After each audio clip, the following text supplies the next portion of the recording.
sidii balantu ahayd waxaa xubno ka mid ah saraakiisha ugu sarreysa xisbi siyaasadeedka mucaaradka UCID saaka u gudbiyeen guddida kala saaridda dowladda siyaasadda Somaliland dacwad ka dhana gudoomiyaha xisbiga UCID Engineer Faysal Ali Waraabe musharaxa jagada madaxweyne ee xisbigaasi aqooyan Jamaal Ali Xuseen Ali Maxamed Yuusuf Ali Guri gudoomiye ku-xigeenka saddexaad ee xisbigaasi labada mudane ee golaha wakiilada ugu jira xisbiga mucaaradka UCID xildhibaan Maxamed Faarax Qabiile iyo xildhibaan Maxamuud Jaamac oo weliyaan garyaqaanada u doodaya xubnaha wata dacwada ka dhana gudoomiyaha xisbiga UCID xildhibaana ka tirsan golayaasha deegaanka Berbera iyo sidoo kale Erigabo oo ku abtirsada xisbiga UCID iyo mas'uuliyiin kale oo dhammaantood ku abtirsada xisbigani ayaa saaka iska xaadiriyay xarunta guud ee guddiga kala saaridda dowladda siyaasaddu ay ku leeyihiin magaalada Hargeysa. halkani waa mid ka mid ah howlka xayndaabka guud ee guddiga ka dhex binaysan waana halkan saaka shirku ka furmay warbaahintu waxay ka ahayd dibajoog tani intii kulanku soconayay walow aanu ahayn mid sidaa u badan balse waxaa isla afaafka hore ee xarunta guddigani ku leeyihiin magaalada Hargeysa warbaahinta faahfaahin dheeraad kaga siiyey ujeedada gaarka iyo sidoo kale qoraalka ay saaka guddigan u gudbiyeen garyaqaan Maxamed Siciid Xirsi iyo sidoo kale garyaqaan Maxamuud Cabdiraxmaan oo labadooduba ka mid ah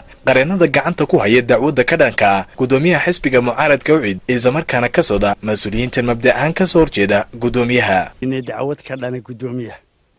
دعوت ده وجدت وحويا حسب أو قدوميها أو كبح الشرعي. إن شرعي الله قصاد باره. تبلور سهي هذه سي. حسب وحسب قرن ولا وذليه ونقضه. حوش أنا كوميشن كاوحل سارن وحاول ساري قضب قلباتنا هذا الحركة إن دي وانجلينته حير نمبر 14. inay dimuqraadiyadda ku ilaaliyaan xisbiyada intaas baan idin sheegay waxaan u gudbinay guddiga diiwaangelinta ururada iyo ansixinta asxaabta qaranka oo inuu hadda hortaaganahay waa taa way qabteen wixii tallaabooyinana habka sharci iyaga laga sugayaa inay kulli process bay qaadanaysaa muddo dacwadan in muddo aba la sugayay وانا دعوت أنا كوكل صون هينا عدالة يوم محوها كه أنو هلي دونه وحوي ودعوت أنا كوكل صون هاي إن الشرع تهاي ودعوت أنا كوكل صون هاي إن إنه محوها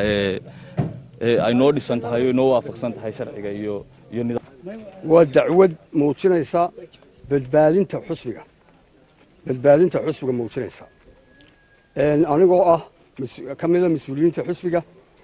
كنامدا إن الصياشي حسبك ضدقي حسبك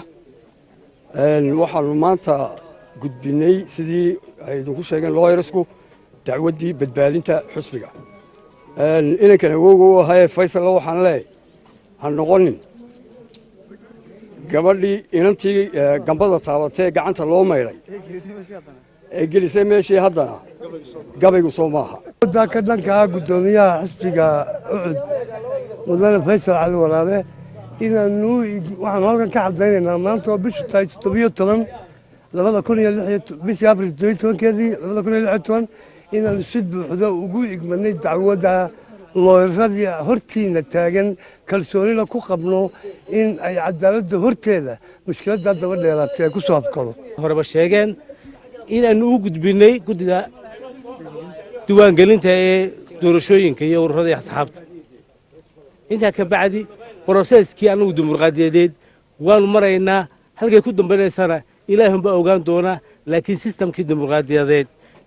هنان كدوها دلك الكفار تري مرن كدي أيانو مرينا gudbinta dacwadan ka dhanka gudoomiyaha xisbiga mucaaradka UCID ee saaka mas'uuliyiintani u gudbiyeen guddida kala saaridda dowladda siyaasadda ayaa waxa ilaa hadda ka hadleen isla markaana jawaab ka bixin gudoomiyaha iyo sidoo kale siyaasiyiinta dhankooda ku abtirsata ee ka tirsan xisbiga mucaaradka UCID